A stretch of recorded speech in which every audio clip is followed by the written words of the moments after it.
Greetings and salutations. This is Abdelhadi with a short blast of the bitter truth. And I think if you've been listening kind of regularly, you figured out that I'm not really doing the big music stuff and all the housekeeping. It's just quickie little shorty blasty blasts of kind of stuff I want to get off my chest. But the last couple of these, I've been kind of bitching about the media, but I want to tell you all a little story. Why don't you all gather around and tell you a little story how this went down. I did not have sex with that woman, Miss Lewinsky, but I want to tell you about the best socialism money can buy. God damn it. If you're paying attention to economics at all, and if you're being honest, especially those on the right who think, Medicare for all is socialist. Well, we got socialism, dickhead. Let me tell you about it. It's called socialism for the rich and capitalism for the rest of us. And another shortcut is if you don't know the difference between the two parties, there really isn't any. Except for the Democrats pretend to buy you dinner while they're fucking you, and the GOP just simply fucks you. That being said, how does your state-run media work? People have asked me before, how come our media sucks? How come our reporting sucks? How come I got to get my shit off of YouTube? How come I got to watch, the Young Turks or somebody, or RT even? And before anybody, let me handle that objection right now. People will sit there, RT, isn't that Russian TV? Yeah, and the United States media is U.S. government-run TV, courtesy of Raytheon, Hewlett-Packard, and General Electric, and McDonnell Douglas, and et cetera, and Halliburton, on and on down the line. If you think they don't control the media, you're a fucking idiot. And I don't mind saying that, by the way. And if that offends you, then fuck off, because that's the whole point, is you're mollycoddled and everyone's worried about being offended. Being offended is everybody's favorite sport. So shut the fuck up and listen for a few minutes, and hopefully this doesn't offend you. If you're smart, it's not going to offend you. But if you're dipshit, it's going to offend you. How did we get here?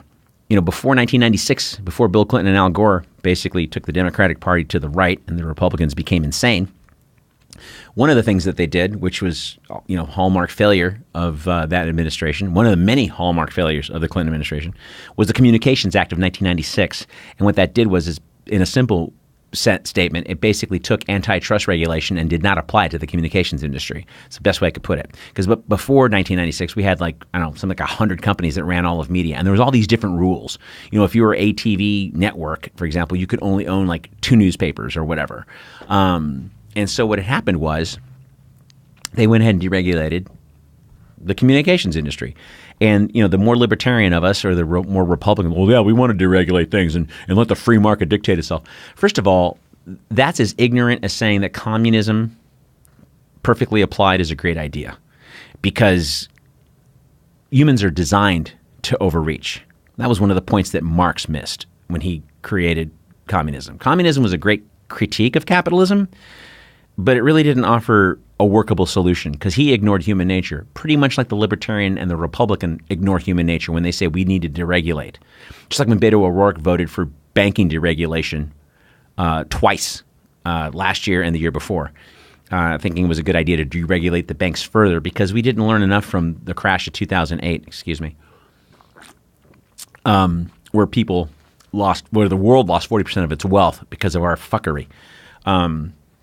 However, what ended up happening with the Communications Act, I'll get back to this now, we basically deregulated the communications industry. So you were able to consolidate to now where we have, in fact, just last year, AT&T Time Warner merger went through, and now we have 5 companies that own all of the media that you watch on television, listen to on the radio, buy in books, because they own the publishing companies too. And some of these guys that actually get to publish still surprises me. They own the newspapers.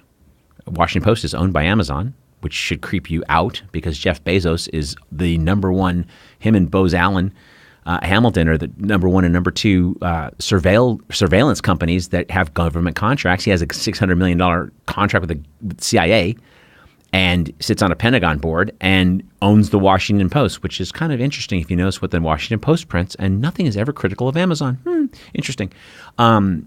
But I remember a couple years back when Trump first got into office, he tried to block the Time Warner, AT&T merger. And it seemed like he didn't even understand, or maybe his lawyers told him and he just said, screw it, do it anyway, see what they do. But he didn't seem to understand what the laws were concerning communications, because they could do it, and they did. And so what ends up happening is you have the smears going after people on YouTube or whoever, RT, versus the U.S. media, which is pro-war.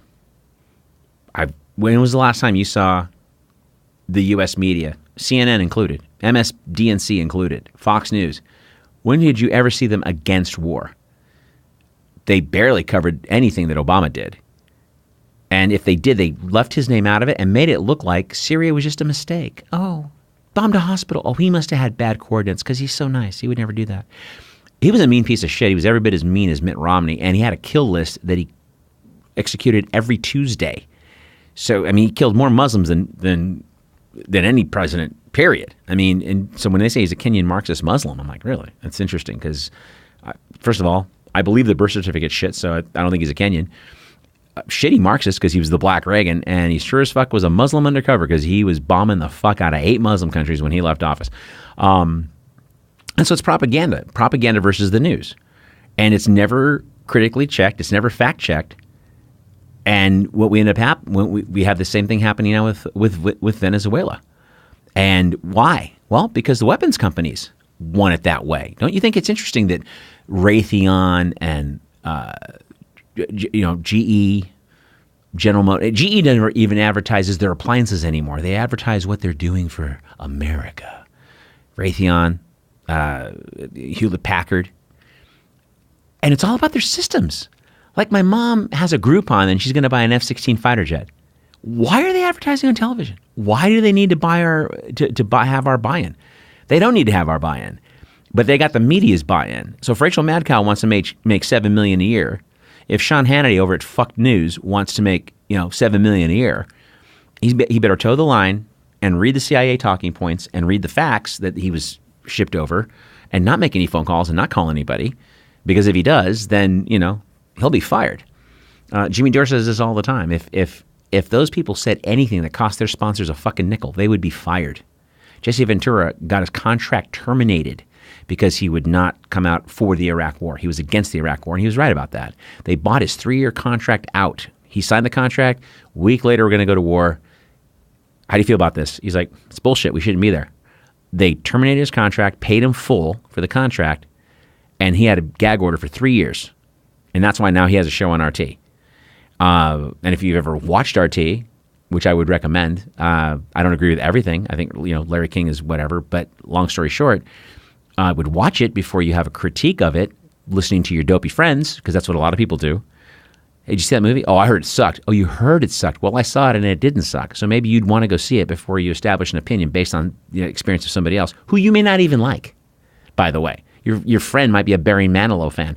Nothing against you guys who are Barry Manilow fans, but I fucking hate him. So there's that.